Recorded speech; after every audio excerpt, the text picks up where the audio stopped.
Good afternoon. My name is Yusef Mgeni, and I'm a frequent co-host of The Conversation with Al McFarlane here on Inside News, and I will be hosting today's program. Al may be joining us later in the broadcast.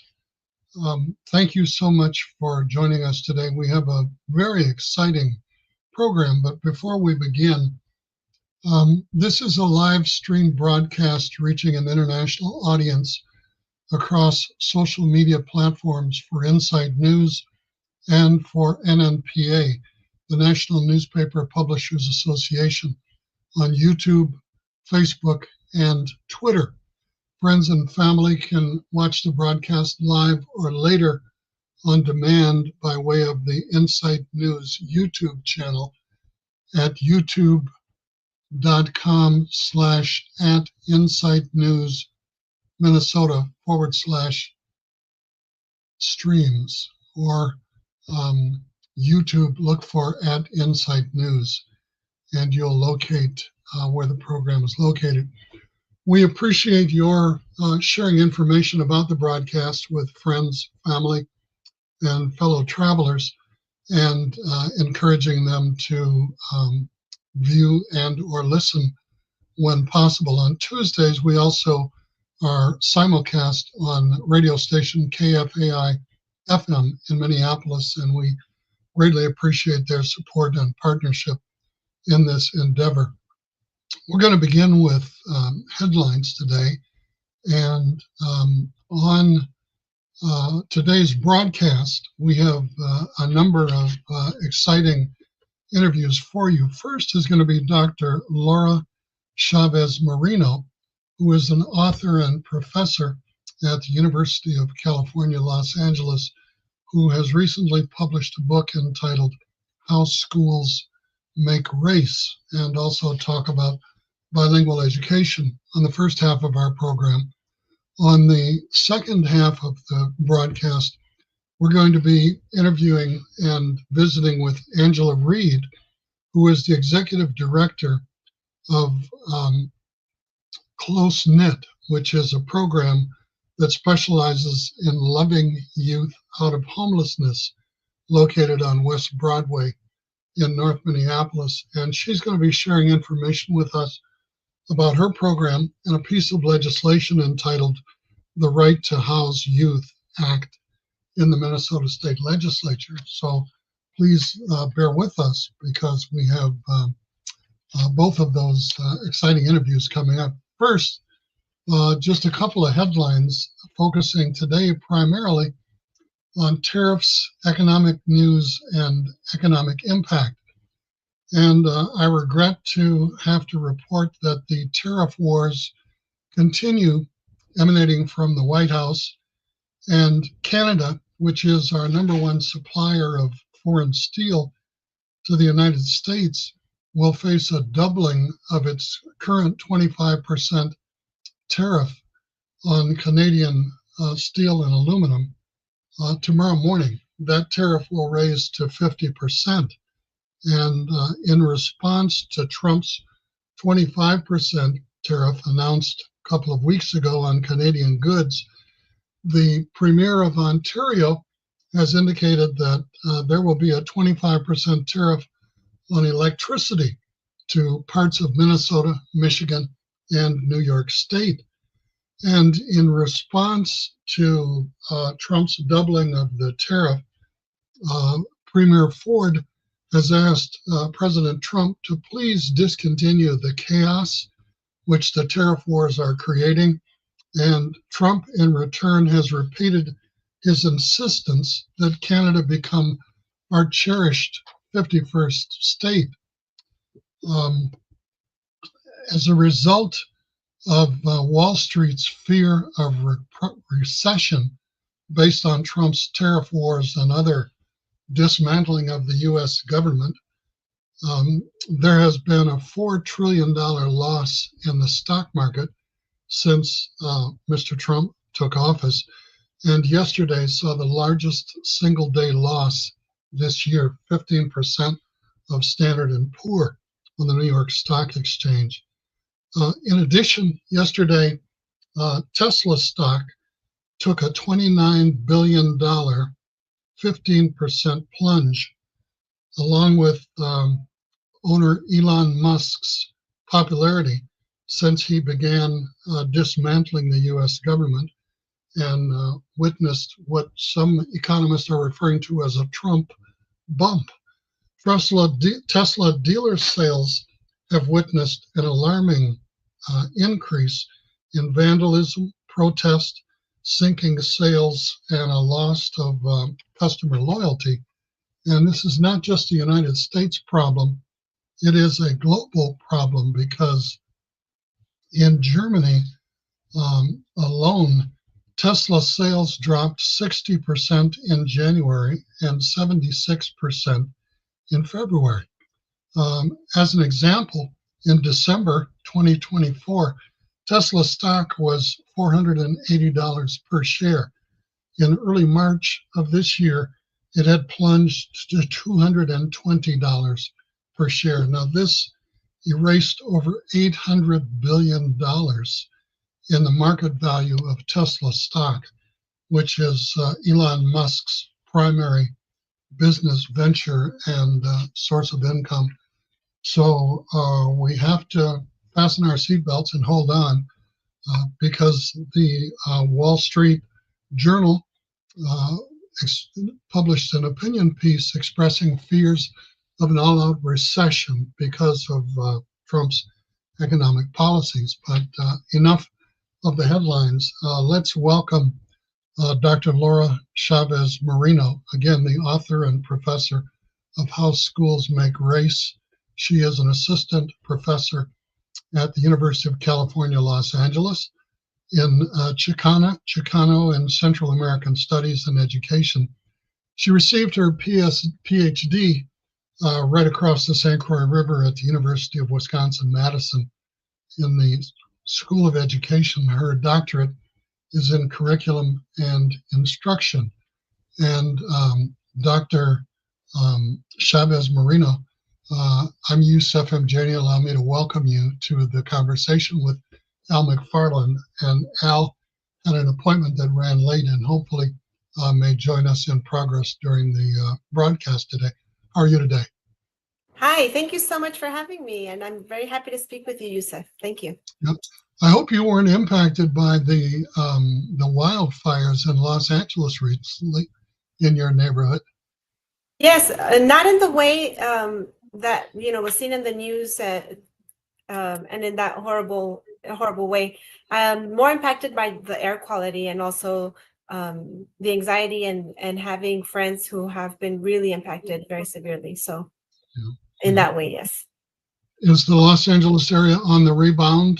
Is there evidence that the cleanup and the rebuilding process, or at least the planning, are beginning to be discussed and underway?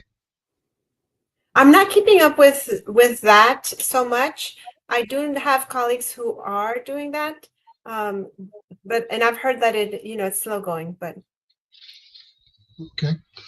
In October, your book, How Schools Make Race, was published. Can you tell us about the origins of the research that led to the book and why you wrote it? Thank you. Yes, I was trained as a teacher in Arizona, and when I was an undergrad there, I was thinking about either doing history as a major or Spanish. I chose Spanish because at the time the state of Arizona banned bilingual education. So I saw that language education, access to bilingual education were like signature issues for the Latinx group. And I wanted to be sure to contribute to other students like myself when I was in school to have access to bilingual education. I immigrated from Mexico when I was 8 years old, and I didn't have the option of having education that furthered and enhanced my Spanish ability so that I could become bilingual. And I wanted to be able to have students, to support students in doing that. And then I became a teacher and I went to Philadelphia. I worked there in the public schools, and there I noticed that race came up a lot in my classrooms, and I didn't really know how to teach about it. I wanted to, but I wasn't really sure. So that grew my interest, and then also the inequalities in terms of which schools had resources and which ones didn't, was also something that I was interested in studying, and that's why I studied a doctorate, and then in my doctorate I started a bilingual education program, and how that program served Latinx students. Okay, and where was the bilingual program that you did the research on located? Yeah, it was in the U.S. Midwest, and the program is a Spanish-English program that is racially diverse. It was half of the classrooms were Latinx students who were labeled as English language learners when they were young, and they were learning English, and the other half were mostly white students, some Black students, and those students, that half of the class were labeled English speakers, and they were learning Spanish. Okay. In an earlier life, I was the director of educational equity for the St. Paul Public Schools and part of the superintendent's cabinet. And one of the fascinating things about a racially diverse class where Spanish immersion was the foundation for the school and the program, the non-Spanish speaking students actually learned faster when there were native Spanish speaking students in the classes as well who were learning how to speak English. Can you talk about that? Sure. So I didn't really look in terms of the language acquisition or language learning of the students. I was looking more about what the program offered in terms of lessons about how to think about race and what was race versus ethnicity, for example. And then I was also looking to see how the program lived up to its goal of serving the Latinx community. Okay, tell us about those two things, what the contribution of the bilingual program was to how staff and students think and begin to believe about race, and also how well the program achieved its goals. Thank you. Yeah, and it's interesting because that's actually something that I started the study thinking about, was how the program benefited or served the Latinx students. And one of the things that I found is that the program really, some of the teachers in the program really did attempt to teach about social issues, and they were very interested in learning with students about different things that the students were interested in. So the program really did a great job in terms of being able to serve the Latinx students, but because it is in a schooling system that still has some practices and policies that disadvantage, for example, Latinx students and Black students, it wasn't able to fulfill all its goals. Okay. You also believe that there are contradictions in some ways in which anti-racist education efforts are practiced that may still reinforce racial hierarchies. Can you tell us a bit about that? Yes, so for that, I'd have to first explain the title of the book. The title of the book is How Schools Make Race, Teaching Latinx Racialization in America. And what I mean by how schools make race, when I say schools make race, is that schools teach us about racial ideas, about what are the ideas in terms of like, what are the racialized groups in our society, and then how the hierarchy works in our society. So schools, even if they don't want to, even if teachers don't want to teach about race, schools are still imparting ideas about what is race in our society. And they also distribute resources based on racialized group. And that actually creates patterns in our society that then lead to different outcomes. For example, in the bilingual education program, there was still the need to test students in order to find out if they were learning enough English, for example. And then the Latinx students would be tested more, and then they would also have to be tracked according to what the test said in terms of their English acquisition. And then they were tracked into lower classes, or they were tracked into classes that had substandard learning opportunities for them. So because that group received that type of treatment, for example, given substandard curriculum, given things that were not as rigorous as other students, that then produces different outcomes. And then that creates the idea that there is this group. So in a way, the program was still distributing resources in ways that were not equitable, even though it was trying to do so, obviously. But it was not doing so in a way, and then that reinforces the idea that there is this racial hierarchy, because these outcomes.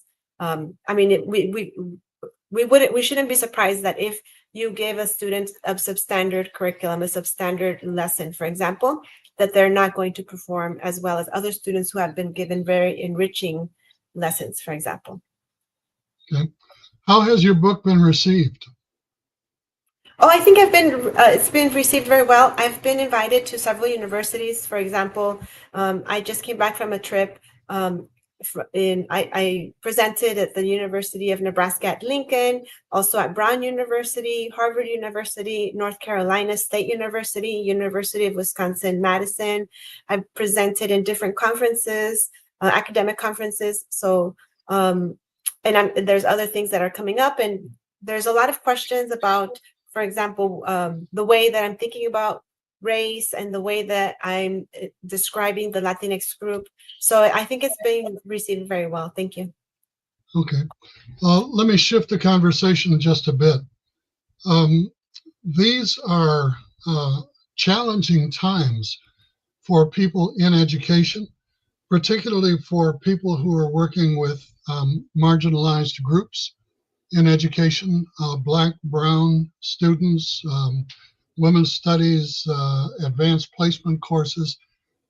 What is your take on the stance of the current White House administration and their plans to completely eliminate the United States Department of Education?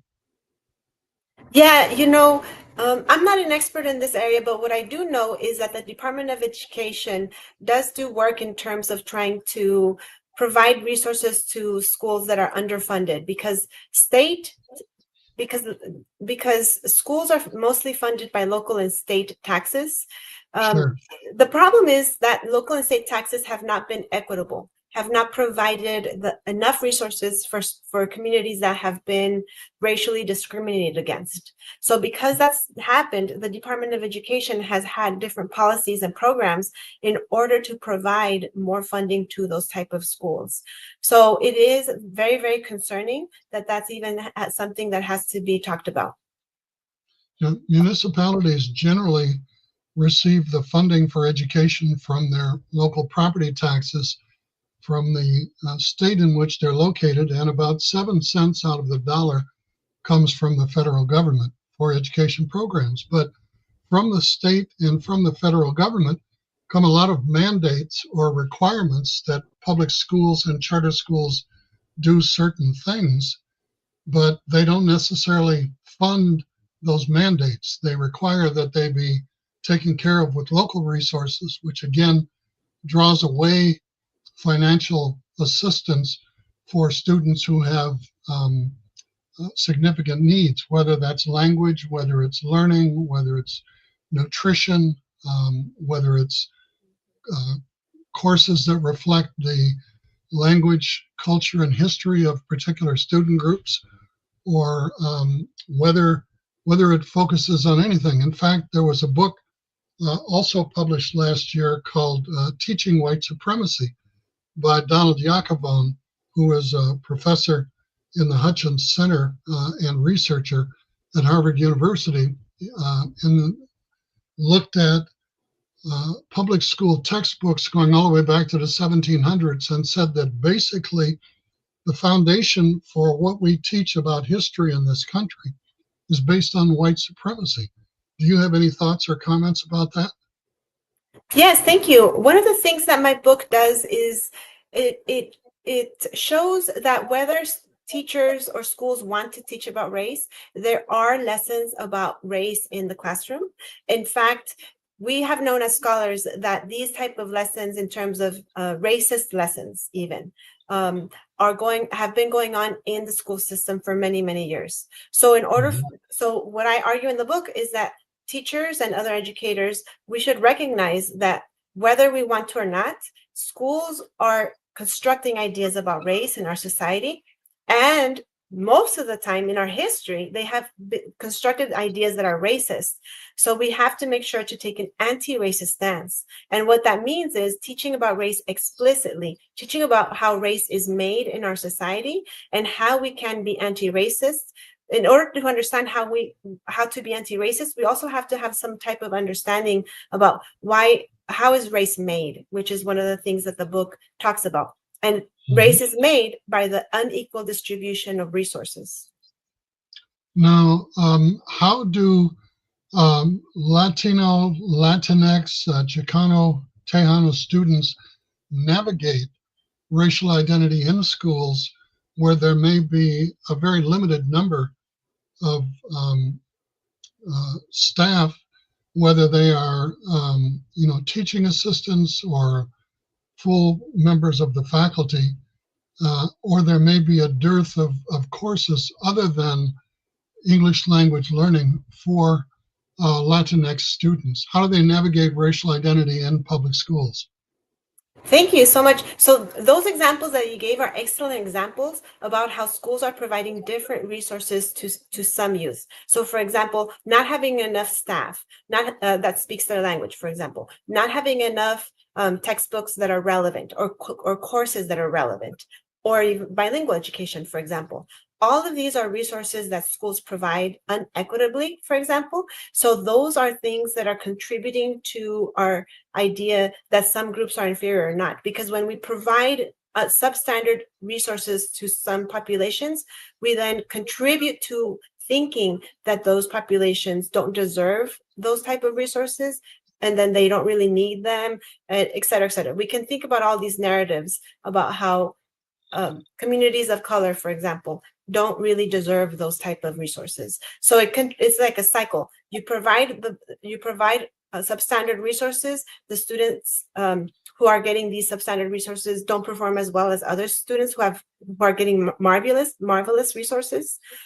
And then we're wondering why they're not performing as well. So again, it's the cycle, and my book shows different examples of how even in a bilingual program that intended to disrupt this, because we have ingrained these unequitable resources and policies into our schools, we're still battling against these kind of things. Okay. Three things. First, I want to thank you for being willing to dive right into some very difficult questions and issues that we have, unfortunately, not enough public dialogue about. And I want to talk about two groups in particular. The first are policymakers, and the second are the parents of students. But let me make another comment before I ask another question. Your research says a lot not only about Latinx students, but there are parallels with African American students, with students of color from other ethnic groups in the St. Paul, Minnesota public schools. More than 125 different languages are spoken at home by the 30-some thousand students in the school district. So what you're saying is not only true about students whose native language is Spanish or who speak it at home, but about many students of color, many marginalized students within the public school system. How can policymakers, because legislation is for education, is the largest spending category in the Minnesota state budget, how can policy members support racially inclusive and equitable education? Thank you. One of the things that I write about in the book is the need for these different constituencies or different groups to understand that schools are making race or teaching about race whether we want to or not. So for example, for teachers to teach about race, to make sure to connect with other teachers who have similar commitments in order to support each other. So for example, form inquiry communities or join other organizations that have resources in order to teach about race in critical ways. In terms of parents, because this is very difficult work for teachers, and because there are a lot of attacks on teachers right now, parents should also advocate in school boards for resources to be directed in terms of providing teachers with these type of resources, with the type of training and professional development that they need in order to engage in these type of topics. And in terms of policymakers and school leaders should also shield teachers from these political whims that we've seen in terms of attacking good pedagogy, really, because teaching about race is something that's needed in our schools and that our teachers need. And in terms of policymakers, again, the resources are what make the inequities in our society. So we have to make sure to take a stance that provides more resources to the communities that have been historically underserved. Okay. My final question. People are frustrated and almost worn out because of all the discussion about dismantling education, about punishing schools that address students by their preferred pronouns, about forbidding any discussion about race or teaching Black history as part of advanced placement courses, not just in Florida, about the book banning and all of the attacks that are being launched under the umbrella of parents' rights. Can you name one thing that our viewers can do to support equitable education and to push back against the kind of repressive policies that we see coming out of the nation's capital in this arena? Yes, one thing is definitely join with others. It's so important for us to join together and be in community in order for us to be able to achieve some type of justice. So definitely join with others, be strategic, don't do this type of work alone. It's exhausting, and we have to seek community in order to be strong. Okay. We've been visiting with Professor Laura Chávez-Moreno, the author of How Schools Make Race. Would like to encourage the people in our viewing and listening audience who have further interest to obtain, that publication. And I just want to say thank you so very much. Now, do you have plans for a future book or future research that you can share with us to explain what you're going to be doing in this area in the future? Thank you. Yes. So before I move on to that, I also want to share with your listeners that the book is available for purchase in Bookshop, Barnes and Noble, Amazon, and also the publisher of the book, which is Harvard Education Press. And then I would also encourage your listeners to please contact your local bookstore or library to see about the book being available there also. And in terms of my next steps, I am working on a project right now, also working with teachers, and I am touring and having workshops and giving keynotes in different conferences for teachers also about these ideas. And if they go to my website is laurachavesmoreno.com. They can find more information there. Okay. Thank you so very much for joining us. Thank you so much. I appreciate it. Okay. Bye now. Bye-bye. I would like to say hello to Michelle Delicious Delights, who is a frequent visitor and commenter on the conversation with Al McFarlane, and like to invite our listening, viewing audience, if they have thoughts or comments about the topic that we've been discussing. We're hopeful that we will be joined shortly by Angela Reed, who is the executive director of a nonprofit program in North Minneapolis called Close Knit, Loving Youth Out of Homelessness on West Broadway, and providing us with more information about her efforts and that topic, particularly with regard to the Right to House Youth Act, which is currently under discussion in the Minnesota legislature. And as soon as she is able to join us, we will begin that process. But we want to encourage people in our listening audience on KFAI or our viewing audience to provide us with any questions or comments that they have. You can use the chat section in the broadcast telecast, or you can contact us on the Insight page on Facebook for the conversation with Al McFarlane. There are other important things happening in the community. Had the opportunity to take in a play this past weekend called The Paradise Cafe at Penumbra Theater in St. Paul. And we are hopeful that people will support those cultural institutions throughout our community. Walker West Music Academy, the Black Storytellers Alliance.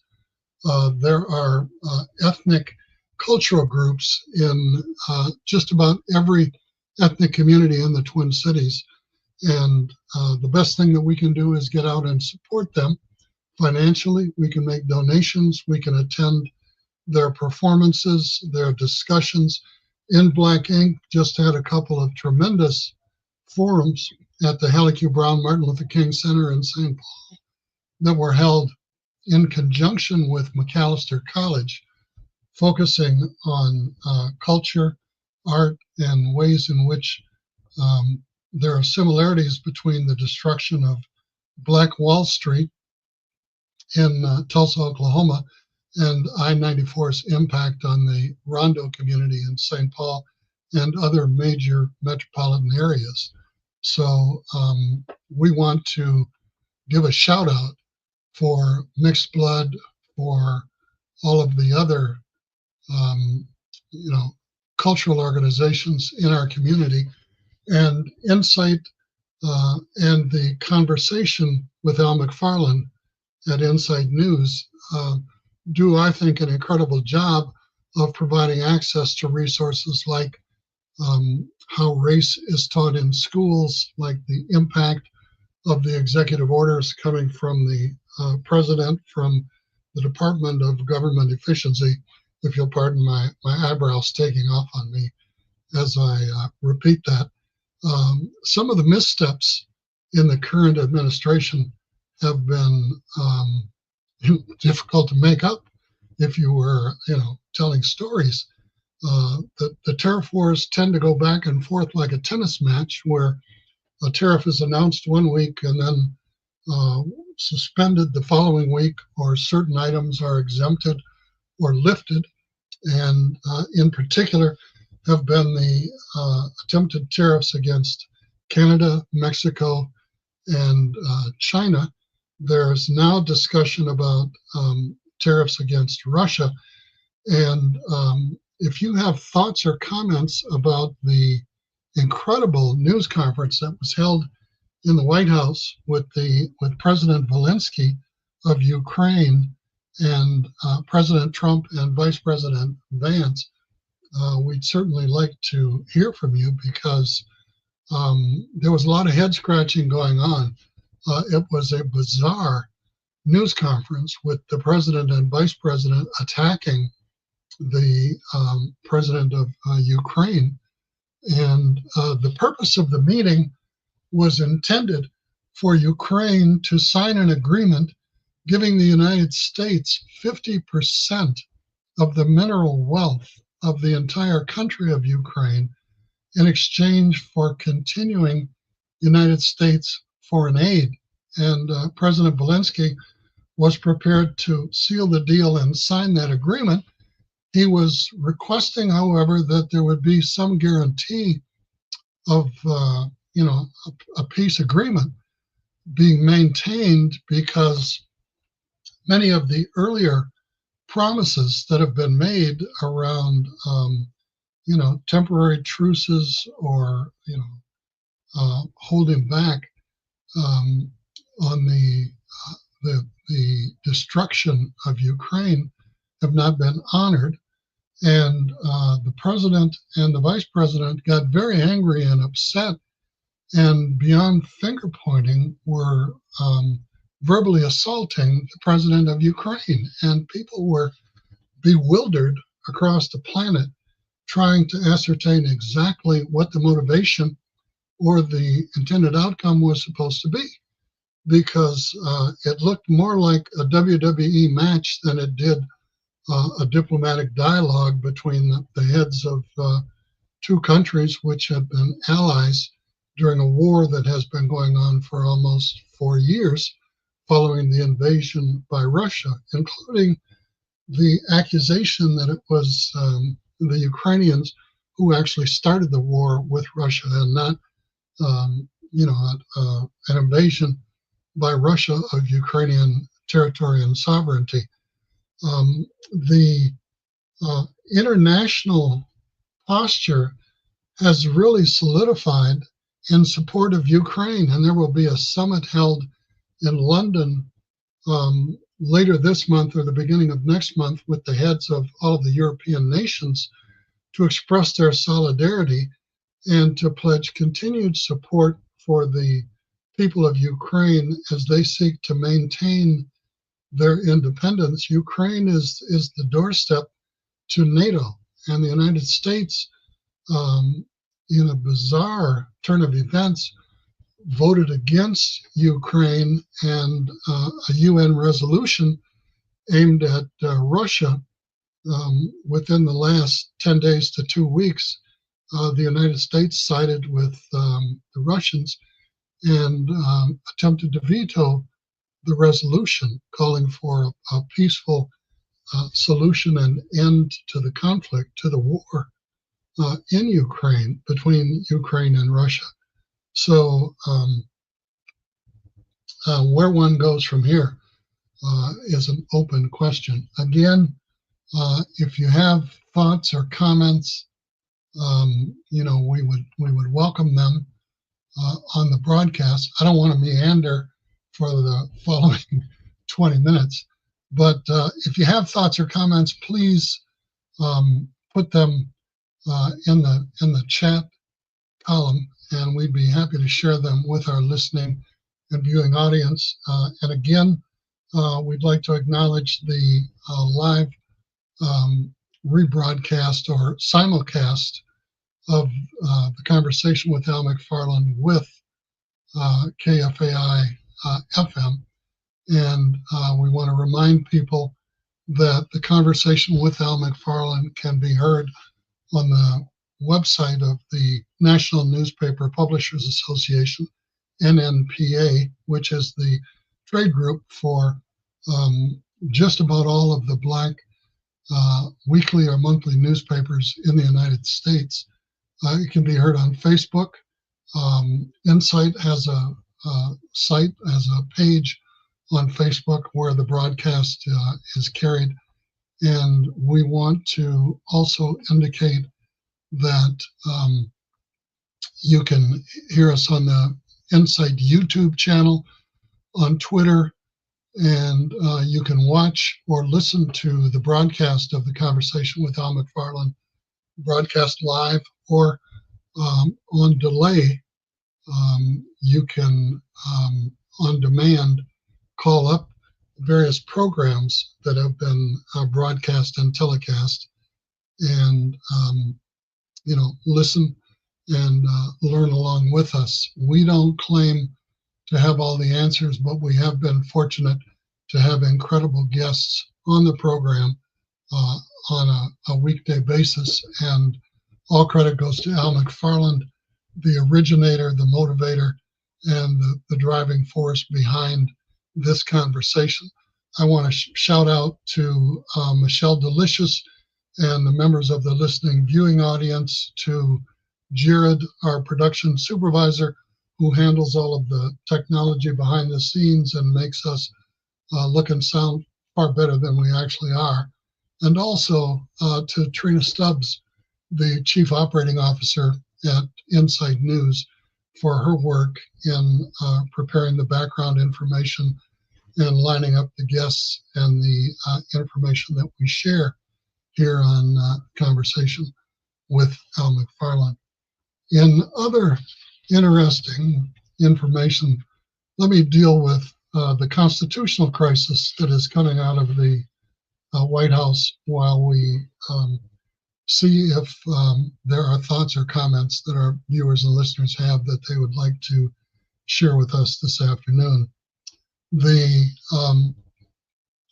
executive branch, the White House, and the administration are engaged in what many factual observers consider overstepping the bounds that the Constitution laid out in the separation of powers between the executive White House branch, the judicial court system in the United States, from local all the way up to the Supreme Court, and the legislative branches, which includes the local and state legislative bodies and both houses of Congress, who have responsibilities for reviewing and becoming well informed enough to pass solid legislation. The executive branch is then charged with approving or vetoing that legislation, which requires an override by the legislative branch. And if there are legal concerns, either in the public or within the other two branches of government, there is always the possibility of going through the judicial branch and taking the matter to court and looking for a remedy or a reading of actually what the law allows, what it does not allow. And as a consequence, Minnesota Attorney General Keith Ellison, along with 16 other states' attorney generals, are suing the executive branch, the Trump administration, because they believe that executive orders, 60 of which have been thrown against the wall to see which ones will stick, most of which come directly from Project 2025, which was a very conservative Republican or right-wing plan for making America great again, to put it simply. Michelle Delicious writes that she has 4 grandchildren who are under the age of 11 years old and is very concerned about their future and hers. And I think it's a safe assumption to say that many people from many different groups in society are concerned. There has been discussion about dismantling the U.S. Department of Education. There has been a discussion about cutting Medicare, Medicaid, Social Security benefits. There have been federal funds that have been withheld. The Department of the Agency for Aid for International Development, the Agency for International Development, which provides foodstuffs to people who are starving throughout the world as part of our foreign aid, have been essentially halted. And farmers in this country are quite upset because they sell billions of dollars worth of crops to the government, which then distributes those crops, those grains, those foodstuffs through the Agency for International Development to foreign countries where starvation as a result of drought, as a result of war, as a result of famine is a significant issue. And Michelle Delicious says that she wants Black history taught in public schools for her grandchildren. And charter schools are also public schools. If the government, Department of Education goes out of business, that's going to create significant challenges in terms of how public and charter schools are held accountable by the federal government for meeting the mandates which the legislative part of the federal government, the Congress, has written into law and requires local school districts, homeschooling, and other state education departments to implement. There seems to be a plan, and the president himself has said that he wants the Department of Education to examine school districts that refer to students by their preferred pronouns or who still have DEI programs. DEI stands for diversity, equity, and inclusion, who the federal government believes are teaching critical race theory, which is a course taught in graduate school for legal scholars and for students who are attempting to get their law degree or law license. So the federal government has already laid off any employees who were employed by a program that even resembled diversity, equity, or inclusion, meaning a program that wanted to broaden the recruiting to make sure that all of the sectors of society were informed about job openings, about contracts, about grants, about programs, about resources, about opportunities, and had access to them, not that, as is frequently mistakenly communicated, that they're hiring people who are unqualified or giving positions to minorities or resources to access to grants that are people are not accountable to or for. And if the schools won't teach children, Michelle Delicious says that the parents must teach them about Black history, and so will she. However, how do they navigate through this education process in 2025 when most of the Republican elected officials are fearful that if they speak out against any of the executive orders or actions being taken by Elon Musk or the president and his cabinet, that they will have opponents that are funded by Elon Musk who run against him who are endorsed by the sitting president. And we've got 4 years of this uncertainty. Again, the Wall Street Journal published an op-ed piece expressing significant concern about what may be a full-fledged recession in the making. The United States policy toward its allies, foreign policy around the world has come under question. Many people consider this administration an international embarrassment. They're not certain where the United States stands when positions have been taken on tariffs, on withholding foreign aid, on canceling food supplies and other initiatives that the United States has been a world leader in doing.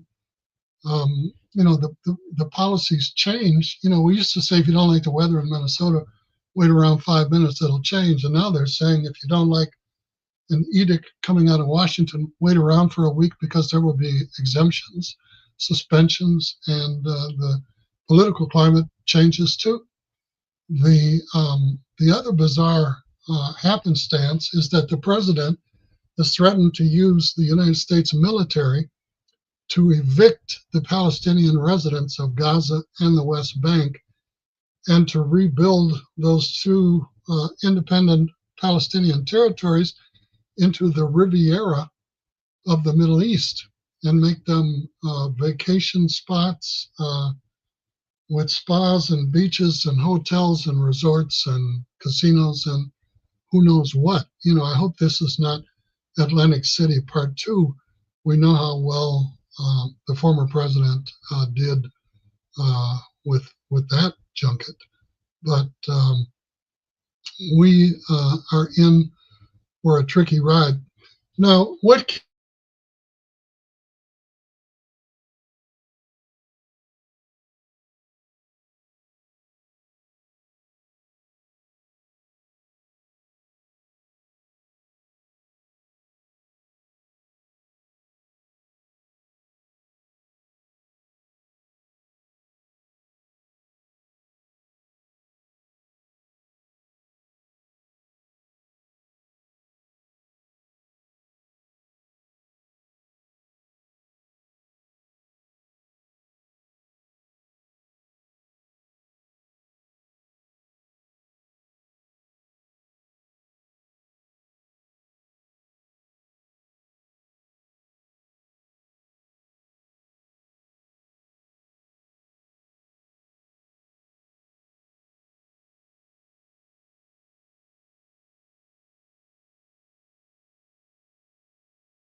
Welcome back. My apologies. Um, Jared, I'm assuming that we're good to go. Okay. Um, we were talking about the boycotts and what each of us can do. I am a member of the executive committees for the Minnesota Dakota Area Conference NAACP and also for the St. Paul chapter of the NAACP. And our national president has indicated that the NAACP will not be supporting any boycotts because there are seniors who require their prescriptions in order to live and could not live without them. Also, because um, the ideal thing for people to do would be a selective buying campaign to only shop where they feel welcome, valued, and respected. Target has lost $12.4 billion since they came up with the notion of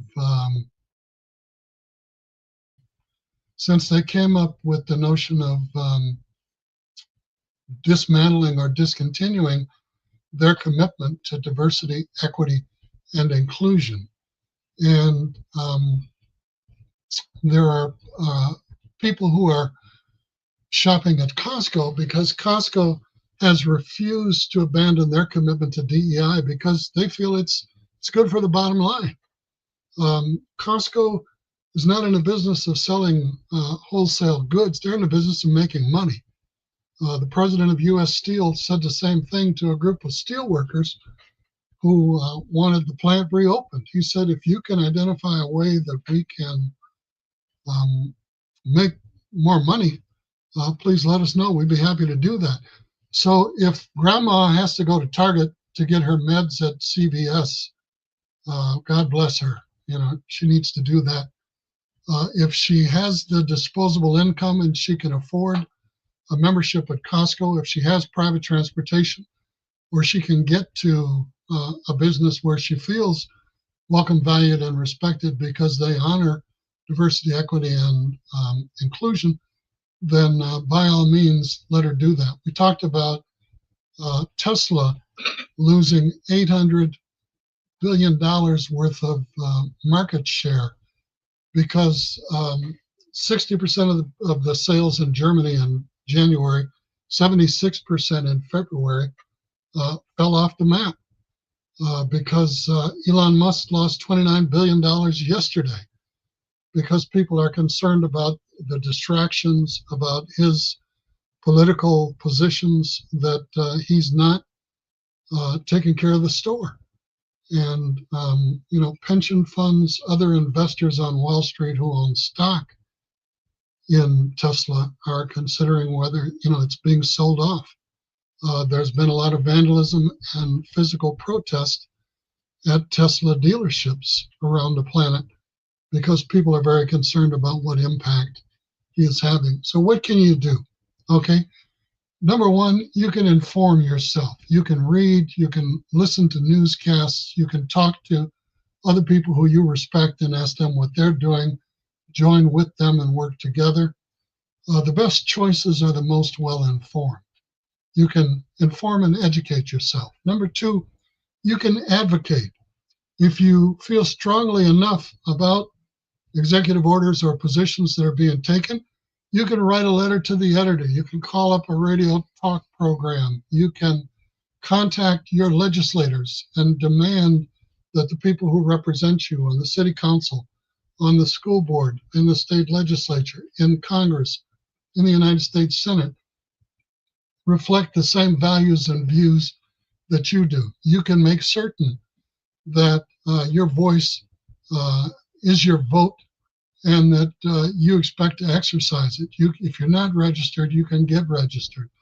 The midterm elections are going to be crucial in terms of whether this country goes forward or backward, in the opinion of many people. And I want to be careful to state what are facts and what are my own personal opinions so that you don't believe I'm trying to mislead or misinformed you. Obviously, I have strong, passionate feelings about these issues and about what we can and cannot do. So the NAACP will not be endorsing any boycotts. They will be encouraging people to implement selective buying practices, to shop where they feel welcomed, valued, and respected, where they see themselves. They will be insisting that their children learn about our language, culture, and history, whatever it happens to be, whether it's ELL bilingual, whether it's Black and African history, whether it's women's studies, so that children get a world-class education, not just some artificial intelligence created mandate that makes them robots on a factory floor, putting lids on, boxes and labels. And it's important that we do that. Now, again, in the time that we have, thank you to Al McFarlane, your host of the conversation with Al McFarlane. Our thanks to Jared, to Trina Stubbs, to Michelle Delicious, to the people in the listening and viewing audience. When I was on the radio, there was something that I used to say, but since this is not my program, I'm not going to say it. I'm just simply going to say thank you for joining us today. Apologize for the technical difficulties.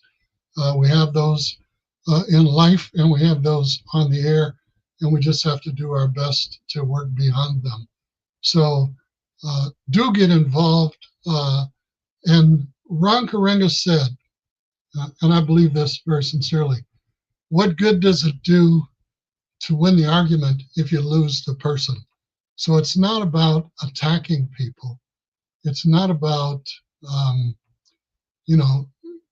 who's going to win the argument. It's about having intelligent civic discourse and sharing our opinions with others honestly, and advocating for the things that we believe in, and in agitating for change that is going to be mutually beneficial for people regardless of their age, their income, their race, their religion, their ethnic identity, their language, their annual earned income, or any of those other factors.